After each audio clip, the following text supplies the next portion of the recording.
নুরুল আলম আমার ভাতিজা। ও সকালবেলা ডায়াবেটিস হাসপাতাল থেকে যাওয়ার পথে তার বোনের বাড়িতে গেছিল হাফেজিয়াতে। ওখান থেকে ফেরার পথে তার ছেলে সহ তার ভাগিনা ছিল। রোড ক্রস করার সময় মানে এই গাড়ি চাপা দিছে, সেখানে ঘটনাস্থলে নুরুল আলম মৃত্যুবরণ করছে এবং তার ছেলেকে এবং ভাগিনাকে নেওয়ার জন্য চিটং মেডিকেলে নেওয়ার জন্য চেষ্টা করছে।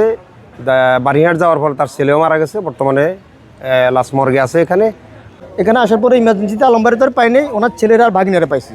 পরে ওদেরকে অ্যাম্বুলেন্সে উঠে চিটাঙ্গের দিকে পাঠাইছি, এই মজিব ভাই ছিল ওনার দিয়ে পাঠাইছি। এরপরে আপনার এই বারিয়াট যখন আমি আবার অফিসে যাওয়ার পর আমার কাছে ফোন আসে যে ওনার ছেলেও মারা গেছে বারিয়াট কম্পোর্টে। খবর নিলাম কোথায় বারিয়াট কম্পোর্টে নিচে, ওখানে মারা গেছে। বাগিনা চিটাং মেডিকেলে, আর ছেলে তো এখানে আসছে। আমি কী হারাইছি সেটা আর আসলে এটা বলে আর বুঝাতে পারবো না।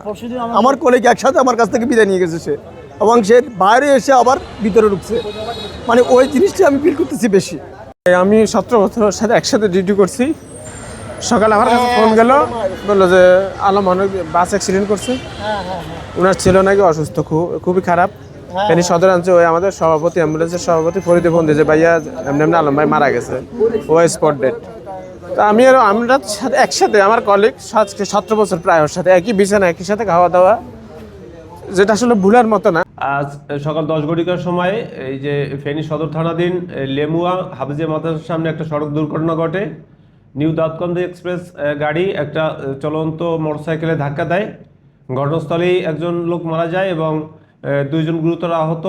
তাদেরকে চিকিৎসার জন্য প্রেরণ হয়। তখন ওই চিকিৎসার জন্য, উন্নত চিকিৎসার জন্য চিকিৎসা নেওয়ার পথে আরও একজন মারা যায় বলে জানা গেছে।